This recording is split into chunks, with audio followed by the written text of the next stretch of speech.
ಕೈ ಪಾಳೆಯದಲ್ಲಿ ಕುರ್ಚಿ ಗದ್ದುಗೆ ಜಟಾಪಟಿ ಈ ಮಟ್ಟಕ್ಕೆ ತಾರಕಕ್ಕೆ ಏರಿರುವಂತದ್ದು ಇದೆಲ್ಲದಕ್ಕೂ ಕೂಡ ಒಂದು ಅಲ್ಪ ವಿರಾಮ ಬಿದ್ದಂಗೆ ಕಾಣಿಸ್ತಾ ಇದೆ ಮೇಲ್ನೋಟಕ್ಕೆ. ಬಟ್ ಇದು ಅಲ್ಪ ವಿರಾಮ, ಸೀಸ್ ಫೈರ್, ಯುದ್ಧ ಇನ್ನೂ ಬಾಕಿ ಇದೆ ಅನ್ನುವಂತ ಅರ್ಥದಲ್ಲಿ ವಿಪಕ್ಷ ನಾಯಕರು ಇದಕ್ಕೆ ಆಕ್ರೋಶವನ್ನು ಕೂಡ ವ್ಯಕ್ತಪಡಿಸ್ತಾ ಇದ್ದಾರೆ. ಸದ್ಯಕ್ಕೆ ಸ್ಟಂಟ್ ಹಾಕಿರುವಂತಹ ರೀತಿಯಲ್ಲಿ ಕಾಂಗ್ರೆಸ್ ಸರ್ಕಾರಕ್ಕೆ ಆಗಿದೆ, ಆದ್ರೆ ಪರಿಪೂರ್ಣವಾಗಿ ಗುಣ ಆಗಿಲ್ಲ ಅಂತ ನಾಯಕರು ವ್ಯಂಗ್ಯವಾಡಿರುವುದು ಕೂಡ ಇದೆ. ಕಾಂಗ್ರೆಸ್ ವಿರುದ್ಧ ದೋಸ್ತಿ ನಾಯಕರು ಕೆಂಡ ಕಾರಿರೋದು, ಸಿಎಂ ಡಿಸಿಎಂ ವಿರುದ್ಧ ದೋಸ್ತಿ ನಾಯಕರ ಗುಟುರು. ವಿಪಕ್ಷ ನಾಯಕ ಅಶೋಕ್ ಸೇರಿದಂಗೆ ಎಚ್.ಡಿ. ಕುಮಾರಸ್ವಾಮಿ ಸೇರಿದಂಗೆ ಅನೇಕ ನಾಯಕರು ಆಕ್ರೋಶ ವ್ಯಕ್ತಪಡಿಸಿದರು. ಆಗ್ತಾ ಇರುವಂತಹ ಬೆಳವಣಿಗೆ ವಿಚಾರಕ್ಕೆ ಸಂಬಂಧಪಟ್ಟಂಗೆ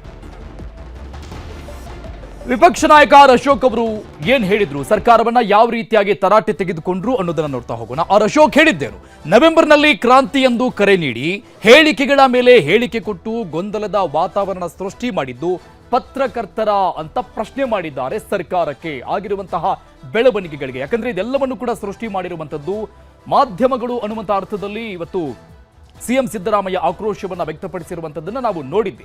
ಅದಕ್ಕೆ ಸರ್ಕಾರಕ್ಕೆ ಅಶೋಕ್ ಪ್ರಶ್ನೆ ಮಾಡಿದ್ದಾರೆ. ಮೇಲಿಂದ ಮೇಲೆ ಹೇಳಿಕೆ ಕೊಟ್ಟಿದ್ದು ಪತ್ರಕರ್ತರ, ಮಾಧ್ಯಮದವರ ಅಂತ ಪ್ರಶ್ನೆ ಮಾಡಿದ್ದಾರೆ. ಕೊಟ್ಟ ಮಾತು ಉಳಿಸಿಕೊಳ್ಳುವವನು ನಿಜವಾದ ನಾಯಕ. 5-6 ಜನರ ಮಧ್ಯೆ ನಡೆದಿರುವ ವ್ಯಾಪಾರ 5 ವರ್ಷ ನಾನೇ ಸಿಎಂ ಅಂತ ಹೇಳಿ ಬಿಕ್ಕಟ್ಟು ಸೃಷ್ಟಿ ಮಾಡಿದ್ದು ಕೂಡ ಪತ್ರಕರ್ತರ ಅಂತ ಅಶೋಕ್ ಅವರು ಸರ್ಕಾರಕ್ಕೆ, ಅಂದ್ರೆ ನೇರವಾಗಿ ಸಿಎಂ ಸಿದ್ದರಾಮಯ್ಯನವರು ಮತ್ತು ಡಿ.ಕೆ ಶಿವಕುಮಾರ್ ಅವರಿಗೆ ಪ್ರಶ್ನೆಯನ್ನ ಎತ್ತಿರುವಂತದ್ದು. ಕೊಟ್ಟ ಮಾತು ಉಳಿಸಿಕೊಳ್ಳುವವನು ನಿಜವಾದ ನಾಯಕ ಅಂತ ಡಿ.ಕೆ ಶಿವಕುಮಾರ್ ಅವರು ಕೊಟ್ಟ ಮಾತು ಅನ್ನುವಂಥ ವಿಚಾರವನ್ನ ಪೋಸ್ಟ್ ಮಾಡಿರುವಂತದ್ದು. ಅದಕ್ಕಿಂತ ಮೊದಲಿಗೆ ಡಿ.ಕೆ ಸುರೇಶ್ ಅವರು ಈ ಒಂದು ವಿಚಾರವನ್ನ ಮೊದಲಿಗೆ ಪ್ರಸ್ತಾಪ ಮಾಡಿರುವಂತದ್ದು. ಸಿಎಂ ಸಿದ್ದರಾಮಯ್ಯನವರು ಕೊಟ್ಟ ಮಾತನ್ನ ಯಾವತ್ತಿಗೂ ತಪ್ಪಿಲ್ಲ. ರಾಜ್ಯ ಸರ್ಕಾರದ ಮೂಲಕವಾಗಿ ಇಡೀ ರಾಜ್ಯಕ್ಕೆ ಜನರಿಗೆ ಕೊಟ್ಟಂತ ಮಾತನ್ನ ಉಳಿಸ್ಕೊಂಡು ಬಂದಿದ್ದಾರೆ. ಆ ತೆರನಾಗಿ ಕೊಟ್ಟಂತ ಎಲ್ಲ ಮಾತುಗಳನ್ನು ಕೂಡ ಸಿಎಂ ಸಿದ್ದರಾಮಯ್ಯ ಉಳಿಸ್ಕೊಂಡು ಬಂದಿದ್ದಾರೆ ಅಂತ ಹೇಳಿಕೆಯನ್ನು ಕೊಟ್ಟಿರುವಂತಹ ನಂತರದಲ್ಲಿ ಮತ್ತೆ ಡಿ.ಕೆ ಶಿವಕುಮಾರ್ ಅವರು ಕೂಡ ಕೊಟ್ಟ ಮಾತು ಅದು ಎಷ್ಟರ ಮಟ್ಟಿಗೆ ಪ್ರಬಲವಾಗಿರುತ್ತೆ, ಅದನ್ನ ಉಳಿಸಿಕೊಳ್ಳುವಂತವರ ನಿಜವಾದ ನಾಯಕ ಅನ್ನುವಂಥ ಅರ್ಥದಲ್ಲಿ ಅವರು ಎಕ್ಸ್ ಖಾತೆಯಲ್ಲಿ ಪೋಸ್ಟ್ ಮಾಡಿದ್ರು. ಆ ಒಂದು ವಿಚಾರವನ್ನ ಅಶೋಕ್ ಇಲ್ಲಿ ಪ್ರಸ್ತಾಪ ಮಾಡಿದ್ದಾರೆ. 5-6 ಜನರ ಮಧ್ಯೆ ನಡೆದಿರುವಂತಹ ವ್ಯಾಪಾರ, ಡಿ.ಕೆ ಶಿವಕುಮಾರ್ ಅವರ ಹೇಳಿಕೆ ಇದು. 5 ವರ್ಷ ನಾನೇ ಸಿಎಂ ಅಂತ ಹೇಳಿ ಬಿಕ್ಕಟ್ಟು ಸೃಷ್ಟಿ ಮಾಡಿದ್ದು ಪತ್ರಕರ್ತರ. ಮುಂದಿನ ಬಾರಿ ಕೂಡ ಬಜೆಟ್ ಮಂಡನೆ ಮಾಡುವುದು ನಾನೇ ಅಂತ ಹೇಳಿದ್ದು ಸಿಎಂ ಸಿದ್ದರಾಮಯ್ಯ ಕೆಲವು ದಿನಗಳ ಹಿಂದೆ. ಇನ್ನು ಮೈಸೂರು ದಸರಾ ಉದ್ಘಾಟನೆ ಸಂದರ್ಭದಲ್ಲೂ ಕೂಡ ಮುಂದಿನ ವರ್ಷ ನಾನೇ ಉದ್ಘಾಟನೆ ಮಾಡ್ತೀನಿ, 5 ವರ್ಷವೂ ಕೂಡ ನಾನೇ ಮುಂದುವರಿತೀನಿ ಸಿಎಂ ಆಗಿ ಅಂತ ಹೇಳಿಕೆ ಕೊಟ್ಟಿದ್ದು ಕೂಡ ಸಿಎಂ ಸಿದ್ದರಾಮಯ್ಯನವರು. ಮತ್ತೊಂದು ಕಡೆ ಇದಕ್ಕೆ ತದ್ವಿರುದ್ಧ ಅನ್ನುವಂಥ ರೀತಿಯಲ್ಲಿ ಡಿ.ಕೆ ಶಿವಕುಮಾರ್ ಅವರು ಅದಕ್ಕೆ ತಿರುಗೇಟನ್ನು ಕೊಡುವಂತ ರೀತಿಯಲ್ಲಿ ಹೇಳಿಕೆಗಳನ್ನು ಕೊಡ್ತಾ ಇದ್ರು. ಇದನ್ನೆಲ್ಲ ಮಾಡಿದ್ದು ಪತ್ರಕರ್ತರ ಹಾಗಾದ್ರೆ ಅಂತ ಪ್ರಶ್ನೆ ಇಟ್ಟಿದ್ದಾರೆ. ಶಕ್ತಿ ಪ್ರದರ್ಶನಕ್ಕೆಂದು ಶಾಸಕರ ಗುಂಪುಗಳನ್ನ ಕಟ್ಕೊಂಡು ತಂಡವಾಗಿ ದೆಹಲಿಗೆ ಹೋಗಿ ಗುಪ್ತ ಸಭೆಗಳನ್ನ ನಡೆಸಿದ್ದು ಪತ್ರಕರ್ತರ ಅಂತ ಪ್ರಶ್ನೆ ಮಾಡಿದ್ದಾರೆ ಅಶೋಕ್ ರಾಜ್ಯ ಸರ್ಕಾರಕ್ಕೆ, ಸಿಎಂ ಸಿದ್ದರಾಮಯ್ಯನವರಿಗೆ. ಶಕ್ತಿ ಪ್ರದರ್ಶನಕ್ಕೆ ಅಂತ ಶಾಸಕರ ಗುಂಪುಗಳನ್ನ, ಅಂದ್ರೆ 2 ಹಂತಗಳಲ್ಲಿ ಮೊನ್ನೆ ಡಿ.ಕೆ ಶಿವಕುಮಾರ್ ಅವರ ಪರವಾಗಿ ಬ್ಯಾಟಿಂಗ್ ನಡೆಸೋದಕ್ಕೆ 2 ಗುಂಪುಗಳ 2 ನಿಯೋಗಗಳು ದೆಹಲಿಗೆ ಹೋಗಿರುವಂತದ್ದು 2 ದಿನಗಳ ಗ್ಯಾಪ್ನ ಅಂತರದಲ್ಲಿ. ಆಗ ಹೋಗಿದ್ದೇನೆ ಪತ್ರಕರ್ತರ, ನೀವು ರಾಜಕಾರಣಕ್ಕಾಗಿ ಮಾಡಿರುವಂತದ್ದನ್ನ ಯಾಕೆ ಪತ್ರಕರ್ತರ ಮೇಲೆ, ಮಾಧ್ಯಮಗಳ ಮೇಲೆ ದೂಷಿಸ್ತಾ ಇದ್ದೀರಿ ಅನ್ನುವಂತಹ ಅರ್ಥದಲ್ಲಿ ರಾಜ್ಯ ಸರ್ಕಾರಕ್ಕೆ ಅಶೋಕ್ ಅವರ ಪ್ರಶ್ನೆಗಳು ಯಥಾ ಪ್ರಕಾರವಾಗಿ ಮುಂದುವರೆದಿರುವಂತದ್ದು. ನಿಮ್ಮ ಶಕ್ತಿ ಪ್ರದರ್ಶನಕ್ಕೆ ಅಂತ ಶಾಸಕರನ್ನ ಗುಂಪಾಗಿ ದೆಹಲಿಗೆ ಕಳಿಸಿ ಲಾಬಿ ನಡೆಸಿರುವಂತದ್ದು ನೀವು, ಆಗ್ತಾ ಇರುವಂತಹ ಗೊಂದಲಗಳಿಗೆ ಕಾರಣ ನೀವು ಅನ್ನುವಂತಹ ಅರ್ಥದಲ್ಲಿ ಒಂದಿಷ್ಟು ಪ್ರಶ್ನೆಗಳನ್ನ ಮಾಧ್ಯಮಗಳ ಮೇಲೆ ಏನು ಗೂಬೆ ಕೂರಿಸುವಂತ ಕೆಲಸವನ್ನ ಸಿಎಂ ಸಿದ್ದರಾಮಯ್ಯ ಮತ್ತು ಡಿ.ಕೆ ಶಿವಕುಮಾರ್ ಮಾಡಿದ್ರು. ಆ ಒಂದು ವಿಚಾರಕ್ಕೆ ಪ್ರಶ್ನೆಗಳನ್ನ ಮತ್ತೆ ಸರ್ಕಾರದ ಮುಂದೆ ಅಶೋಕ್ ಇಟ್ಟಿರುವಂತದ್ದು. ಇನ್ನು ಎಚ್.ಡಿ. ಕುಮಾರಸ್ವಾಮಿ ಅವರು ಕೂಡ ಈ ಬಗ್ಗೆ ಮಾತನಾಡಿದ್ದಾರೆ.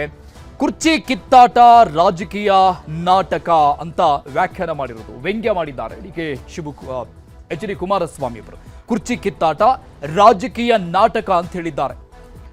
ಡ್ರಾಮಾ ನಡೀತಾ ಇದೆ, ಫಲಿತಾಂಶಕ್ಕಾಗಿ ಕಾಯ್ತಾ ಇದ್ದೀವಿ. ಡ್ರಾಮಾ ನಾವೆಲ್ಲರೂ ನೋಡ್ತಾ ಇದ್ವಿ, ಇಡೀ ರಾಜ್ಯ ನೋಡ್ತಾ ಇದೆ, ಆದ್ರೆ ಇದರ ಫಲಿತಾಂಶ ಏನು ಬರುತ್ತೆ ಅದನ್ನ ನಾವು ಕೂಡ ಕಾಯ್ತಾ ಇದ್ದೀವಿ ಅಂತ ವ್ಯಂಗ್ಯ ಮಾಡಿದ್ದಾರೆ ಎಚ್.ಡಿ. ಕುಮಾರಸ್ವಾಮಿ ಅವರು. ನಾಟಕ ಫೈನಲ್ ಹಂತಕ್ಕೆ ಬಂದಿದೆ, ಆಲ್ಮೋಸ್ಟ್ ಕುರ್ಚಿ ಕದನ ಕ್ಲೈಮ್ಯಾಕ್ಸ್ ಹಂತಕ್ಕೆ ಬಂದಿರುವಂತಹ ವಿಚಾರವನ್ನ ಎಚ್.ಡಿ. ಕುಮಾರಸ್ವಾಮಿ ಅವರು ಪ್ರಸ್ತಾಪ ಮಾಡಿರೋದು. ಅಧಿಕಾರಕ್ಕಾಗಿ ಸಿಎಂ ಡಿಸಿಎಂ ಕಚ್ಚಾಡ್ತಾ ಇದ್ದಾರೆ ಅಂತ ವ್ಯಂಗ್ಯ ಮಾಡಿದ್ದಾರೆ. ಅಂದ್ರೆ ಜನರಿಗೆ ಮನವರಿಕೆ ಮಾಡಿಕೊಡ್ತಾ ಇರುವಂತದ್ದು ಸರ್ಕಾರದಲ್ಲಿ ಏನ್ ನಡೀತಾ ಇದೆ ಅನ್ನುವಂಥದ್ದನ್ನ, ರಾಜ್ಯದ ಜನತೆಗೆ ಮನರಂಜನೆ ನೀಡ್ತಾ ಇದೆ ಸರ್ಕಾರ, ಅಭಿವೃದ್ಧಿ ಕೆಲಸಗಳಾಗ್ತಾ ಇಲ್ಲ, ಜನರ ಕಡೆ ಗಮನ ಕೊಡ್ತಾ ಇಲ್ಲ, ಆದರೆ ಮನರಂಜನೆ ಕೊಡುವಂಥ ರೀತಿಯಲ್ಲಿ ಕಚ್ಚಾಡ್ತಾ ಇದ್ದಾರೆ ಕುರ್ಚಿಗಾಗಿ. ಡ್ರಾಮಾ ನೋಡಿ ಎಂಜಾಯ್ ಮಾಡಿ ಅಂತ ಜನರಿಗೆ ಒಂದು ರೀತಿಯಾಗಿ ವ್ಯಂಗ್ಯದ ರೀತಿಯಲ್ಲಿ ಕಾಲೆಳೆದಿದ್ದಾರೆ. ರಾಜ್ಯ ಸರ್ಕಾರ ಕಾಲ್ ಎಳೆದಿದ್ದಾರೆ. ಅಧಿಕಾರಕ್ಕಾಗಿ ಕಿತ್ತಾಡೋರು ಒಂದಾಗಲು ಹೇಗೆ ಸಾಧ್ಯ? ಇವತ್ತು ಸುದ್ದಿಗೋಷ್ಠಿ ನಡೆಸಿ, ಜಂಟಿ ಸುದ್ದಿಗೋಷ್ಠಿ, ಡಿಕೆಶಿ ಮತ್ತು ಸಿಎಂ ಸಿದ್ದರಾಮಯ್ಯ ಜಂಟಿ ಸುದ್ದಿಗೋಷ್ಠಿ ನಡೆಸಿ ಯಾವುದೇ ರೀತಿಯಾದಂಥ ಭಿನ್ನಾಭಿಪ್ರಾಯಗಳು ಇಲ್ಲ ಅಂತ ಹೇಳಿದ್ದು. ಹಾಗಾಗಿ ಹೇಗೆ ಸಾಧ್ಯ, ಅಧಿಕಾರಕ್ಕಾಗಿ ನೀವಿಬ್ರು ಕಿತ್ತಾಡ್ತಾ ಇದ್ದೀರಲ್ಲ ಅಂತ ಪ್ರಶ್ನೆ ಇಟ್ಟಿರೋದು. ಈ ವಿಚಾರಕ್ಕೆ ಸಂಬಂಧಪಟ್ಟಂಗೆ ದೋಸ್ತಿ ನಾಯಕರು ಏನು ಹೇಳಿದ್ರು ನೋಡೋಣ. ಕಾಂಗ್ರೆಸ್ ಸಂಬಂಧಪಟ್ಟ ವಿಷಯ, ಯಾರೇನು ಒಟ್ಟಿಗೆ ಸೇರಿದ್ದಾರೆ, ಏನು ಮಾಡಿದ್ದಾರೆ, ಅವ್ರಿಗೆ ಅವರ ಹೈಕಮಾಂಡ್ಗೆ ಬಿಟ್ಟಿದ್ದು. ನಾವು ಬಗ್ಗೆ ಯಾವುದೇ ರಿಯಾಕ್ಷನ್ ಕೊಡೋಕ್ಕೆ ಇಷ್ಟಪಡೋದಿಲ್ಲ, ಅದು ಅವ್ರಿಗೆ ಬಿಟ್ಟಂಥ ವಿಷಯ. ಅಭಿವೃದ್ಧಿ ಕಾರ್ಯಗಳು ನಿಂತಿದೆ, ಒಂದು ರೀತಿ ಸರ್ಕಾರ ಬದುಕಿದೆಯೋ ಸತ್ತಿದೆಯೋ ಅನ್ನೋ ಭಾವನೆ ಜನರಲ್ಲಿ ಮೂಡ್ತಾ ಇದೆ. ಆದರೆ ಇದು ಯಾವುದರ ಬಗ್ಗೆನೂ ಸಹ ಈ ಸರ್ಕಾರ ಗಮನ ಕೊಡದೇನೆ ಒಂದು ರೀತಿ ತೊಗಲಕ್ಕೆ ದರ್ಬಾರ್ ನಡೆಸಿದೆ. ಜನ ಬರೋ ದಿವಸಗಳಲ್ಲಿ ತಕ್ಕ ಪಾಠವನ್ನು ಕಲಿತು. ಸಿಎಂ ಮತ್ತು ಡೆಪ್ಟಿ ಸಿಎಂ ಜಗಳದಲ್ಲಿ ಒಂದು ವರ್ಷದಿಂದ ಅಭಿವೃದ್ಧಿ ಕಾರ್ಯ ಕುಂಠಿತ ಆಗಿದೆ.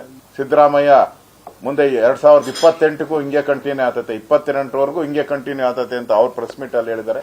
ಡಿಕೆ ಕೊಟ್ಟ ಮಾತು ಬಿಟ್ಟ ಬಾಣ ಅಂತ ಅವರು ಈ ಕಡೆ ಎದ್ದೋಗಿದ್ದಾರೆ. ಒಂದು ರೀತಿ ಬ್ರೇಕ್ಫಾಸ್ಟ್ ಬ್ರೇಕ್ ಆದಂತ ಲಕ್ಷಣಗಳು ಕಾಣ್ತಾ ಇದೆ. ರಾಜ್ಯದಲ್ಲಿ ಯಾರು ಮುಖ್ಯಮಂತ್ರಿ ಅಂತ ಗೊತ್ತಾಗ್ತಾ ಇಲ್ಲ. ಸೆಟಲ್ಮೆಂಟ್ ಎಲ್ಲ ಪೊಲೀಸ್ ಸ್ಟೇಷನ್ ಅಲ್ಲೇ ಆಗ್ತದೆ. ಒಂದೊಂದು ಪೊಲೀಸ್ ಇನ್ಸ್ಪೆಕ್ಟರ್ಗಳಿಗೂ 2 ಕೋಟಿವರೆಗೂ ಹೋಗ್ತಾ ಇದೆ. 2 ಕೋಟಿ ರೂಪಾಯಿವರೆಗೂ ಟ್ರಾನ್ಸ್ಫರ್ ದಂಧೆ ಯಥೇಚ್ಛವಾಗಿ ನಡೀತಾ ಇದೆ.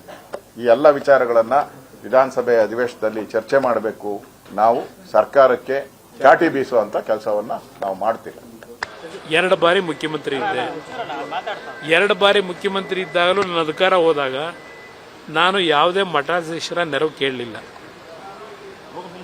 ಮಠಾಧೀಶರ ಕೆಲಸವೇ ಬೇರೆ, ರಾಜಕಾರಣ. ನಾನು ಒಕ್ಕಲಿಗ ಸಮಾಜ ಇನ್ನೊಂದು ಸಮಾಜ ಹೇಳಲ್ಲ. ನಾನು ಹೇಳ್ತಕ್ಕಂಥದ್ದು ಸಮಾಜದಲ್ಲಿ ಈ ರೀತಿ ಜಾತಿಯ ಹೆಸರನ್ನ ಹೇಳ್ಕೊಂಡು ಧಾರ್ಮಿಕ ಕ್ಷೇತ್ರಗಳನ್ನು ದುರುಪಯೋಗ ಪಡಿಸ್ಕೊಳ್ತಕ್ಕಂಥದ್ದು ಯಾವುದೇ ರಾಜಕಾರಣಿಗಳಿಗೆ ಶೋಭೆ ತರಲ್ಲ. ನಾನು ಎಲ್ಲರಿಗೂ ಹೇಳೋದಷ್ಟೇ, ಇಲ್ಲಿ ಪ್ರಶ್ನೆ ರಾಜ್ಯ ನೆಮ್ಮದಿಯಿಂದಿರಬೇಕು. ಜಾತಿಯ ರಾಜಕಾರಣ ಮಾಡಲ್ಲ ಅಂತ ಹೇಳಿ ಈಗ ಬೃಹದಾಕಾರದಂತ ರೀತಿಯ ಜಾತಿ ರಾಜಕಾರಣ, ಇದರಿಂದ ನಷ್ಟ ಅವ್ರಗಳಿಗಲ್ಲ, ರಾಜ್ಯಕ್ಕೆ ನಷ್ಟ. ರಾಜ್ಯದಲ್ಲಿ ಸಮಾಜಗಳ ನಡುವೆ ಸಂಘರ್ಷಕ್ಕೆ ಎಡೆ ಮಾಡಿಕೊಡಕ್ಕೆ ಏನು ಬೇಕೋ ಇದು ನಡೀತಿರತಕ್ಕಂಥದ್ದು. ಇದರ ಅವಶ್ಯಕತೆ ಇಲ್ಲ ಅನ್ನೋದು ನನ್ನ ಅಭಿಪ್ರಾಯ. ಕರ್ನಾಟಕ ಸರ್ಕಾರಕ್ಕೆ ಕಾರ್ಡಿಯಕ್ ಅಟ್ಯಾಕ್ ಆಗಿತ್ತು. ಸದ್ಯಕ್ಕೆ ಒಂದು ಸ್ಟಂಟ್ ಅನ್ನು ಹಾಕುವಂತ ಕೆಲಸವನ್ನ ಅವರೇ ಆಪರೇಷನ್, ಅವರ ಮುಖ್ಯಮಂತ್ರಿಗಳ ಮನೆಯ ಒಂದು ಗೃಹದಲ್ಲಿ ಮೈನರ್ ಆಪರೇಷನ್ ಆಗಿದೆ. ಸದ್ಯ ವಾಲ್ ಸ್ಟಂಟ್ ಹಾಕುವಂತ ಕೆಲಸ ಆಗಿದೆ. ಸದ್ಯಕ್ಕೇನು ವಿಧಾನಸಭಾ ಅಧಿವೇಶನ ಬರ್ತಾ ಇದೆ, ಹಾಗೆ ಟೆಂಪ್ರರಿ ಒಂದು ಅರೇಂಜ್ಮೆಂಟ್ ಮಾಡ್ಕೊಂಡಂಗೆ ಕಾಣುತ್ತೆ. ಆಮೇಲೆ ಅದು ಸಿಸರಿನೋ ಏನೋ ಅಂತೇಳಿ ವಿಧಾನಸಭಾ ಅಧಿವೇಶನ ಆದ್ಮೇಲೆ ಈ ರಾಜ್ಯ ಜನರಿಗೆ ಗೊತ್ತಾಗತ್ತೆ. ಅವರ ಪ್ರಕಾರ ಮೊದಲನೇ ಆರೋಪ ಸ್ಥಾನದಲ್ಲಿ ನಿಲ್ಲಿಸಿರೋದು ನಮ್ಮ ಮಾಧ್ಯಮದ ಸ್ನೇಹಿತರನ್ನ, 2ನೇ ಆರೋಪ ಪಟ್ಟಿಯಲ್ಲಿ ನಿಲ್ಲಿಸಿರೋದು ವಿರೋಧ ಪಕ್ಷ ನಮ್ಮನ್ನ. ಅಲ್ಲರಿ, ನಿಮ್ಮ ಜಗಳಕ್ಕೆ ನಮ್ಮ ಮಾಧ್ಯಮ ಅಥವಾ ನಮ್ಮ ವಿರೋಧ ಪಕ್ಷಕ್ಕೆ ಯಾಕೆ ಹೊರೆ ಮಾಡ್ಲಿಕ್ಕೆ ಹೋಗ್ತೀರಿ? ಹಾಗಾಗಿ ರೈತರು ಯಾವ ಕಣ್ಣೀರು ಆಗ್ತಾ ಇದ್ರು ಅವಾಗ ವರ್ಷೋದು ಬಿಟ್ಟು ಈಗ ಬೂಟಾಟಕ್ಕೆ ನಿಮ್ಮ ಜಗಳದಿಂದ ದಿನಗಳನ್ನ ಕಳೆದು 1 ತಿಂಗಳು ಈಗ ಮಾತಾಡುವಂತ ಪ್ರಯತ್ನ ನೀವೇನು ಮಾಡ್ತಾ ಇದ್ದೀರಿ, ಜನ ಯಾವುದೇ ಕಾರಣಕ್ಕೂ ಕ್ಷಮಿಸಲ್ಲ. ಕುರ್ಚಿ ಕಿತ್ತಾಟ ಅತ್ಯಂತ ಘನಘೋರವಾದಂಥ ಪರಿಸ್ಥಿತಿ ತಲುಪಿದೆ. ಇವತ್ತು ಬ್ರೇಕ್ಫಾಸ್ಟ್ ಮೀಟಿಂಗ್ ಮಾಡ್ಯಾರ. ಬ್ರೇಕ್ಫಾಸ್ಟ್ ಮೀಟಿಂಗ್ದಾಗ ಏನು ಹೇಳ್ಯಾರ? ಹಳೆ ರಾಗ, ನಮ್ಮಲ್ಲಿ ಒಂದು ಗಾದಿ ಮಾತದ, ಹಾಡಿದ್ದ ಹಾಡೋ ಕಿಸುಬಾಯಿ ದಾಸ ಅಂತ ಹೇಳ್ಕೊಂಡು ಬೈತಾರೆ ಮಂದಿಗೆ. ಮೊದಲು ಅದೇ ಹೇಳಿದ್ರು ಅವರು, ನಾವು ಹೈಕಮಾಂಡ್ ಹೇಳ್ದಂಗೆ ಕೇಳ್ತೀವಿ ಅಂತ. ಈಗೂ ನಾವು ಬಗೆಹರಿಸ್ಕೊಂತೀವಿ. ಏನೋ ಒಂದು ಒಪ್ಪಂದ ಆಯಿತು, ಬಡದಾಟ ಬಿಟ್ಟು ಆಡಳಿತವನ್ನು ನಡೆಸ್ತೀವಿ. ಅತ್ಯಂತ ಕೆಟ್ಟದಂಥ ಆರ್ಥಿಕ ಪರಿಸ್ಥಿತಿ ಇದೆ ರಾಜ್ಯದಾಗ. ಇದರಿಂದ ಹೊರಗೆ ಬಂದು ಏನಾದರೂ ಒಂದು ಸ್ವಲ್ಪ ಕನಿಷ್ಠ ಪಕ್ಷ ಈ ಗುಂಪುಗಾರಿಕೆಯನ್ನು ಕಾರಣದಿಂದಾಗಿ ಏನು ಆಡಳಿತ, ಅದ್ರ ಜೊತೆಗೆ ಮೊದಲಿಂದನೂ ಹಣಕಾಸಿನ ಸ್ಥಿತಿ ಅಂತೂ ಗಂಭೀರನೇ ಇದೆ. ಆದರೆ ಇವತ್ತು ಬಂದು ಅದನ್ನ ಹೇಳ್ಯಾರ, ಹೈಕಮಾಂಡ್ ಹೇಳ್ದಂಗೆ ಕೇಳ್ತು, ಇಲ್ಲ ನಾವಿಬ್ಬರು ಒಂದು ಸೆಟರೇಟ್ ಮಾಡ್ಕೊಂಡಿವಿ ರಾಜ್ಯದ ಹಿತದೃಷ್ಟಿಯಿಂದ ಅಂತ ಹೇಳಿಲ್ಲ ಅವರು.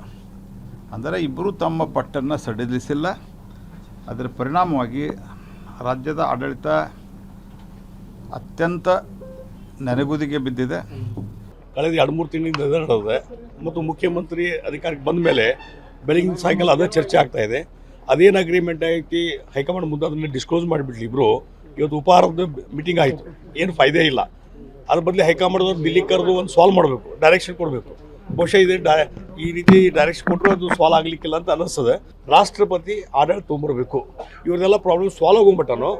ಇನ್ನು ವಿಸರ್ಜನೆ ಮಾಡಿ ಒಂದು ರಾಷ್ಟ್ರಪತಿ ಆ ಒಂದು ಅಧಿಕಾರ ಕೊಟ್ಬಿಟ್ರೆ, ರಾಷ್ಟ್ರಪತಿ ಅಧಿಕಾರ ಕೊಟ್ಬಿಟ್ರೆ, ರಾಷ್ಟ್ರಪತಿ ಇದನ್ನು ಆಜ್ಞೆ ತೊಗೊಂಬಂದ್ಬಿಟ್ರೆ ಒಂದು ಸಾಲ್ವ್ ಆಗೋಗ್ಬಿಟ್ಟನು. ಟೈಮ್ ಕೊಟ್ಬಿಟ್ರೆ ಅವ್ರಿಗೆ ಇನ್ನೊಂದು 15 ದಿವಸ ತೊಗೊಳ್ಳಿ, 1 ತಿಂಗಳು ತೊಗೊಳ್ಳಿ, 2 ತಿಂಗಳು ತೊಗೊಳ್ಳಿ, ಅಲ್ಲಿವರೆಗೆ ಅದನ್ನು ಸಸ್ಪೆಂಡ್ ಮಾಡಿರಿ, ವಿಧಾನಸಭೆ ಸಸ್ಪೆಂಡ್ ಮಾಡಿರಿ. ಮುಂದೆ ಅವರು ಸಾಲ್ವ್ ಆದಮೇಲೆ ಬೇಕಾದ್ರೆ ರಾಷ್ಟ್ರಪತಿ ಆಡಳಿತ ಹಿಂದೆ ತಗೊಳ್ರಿ.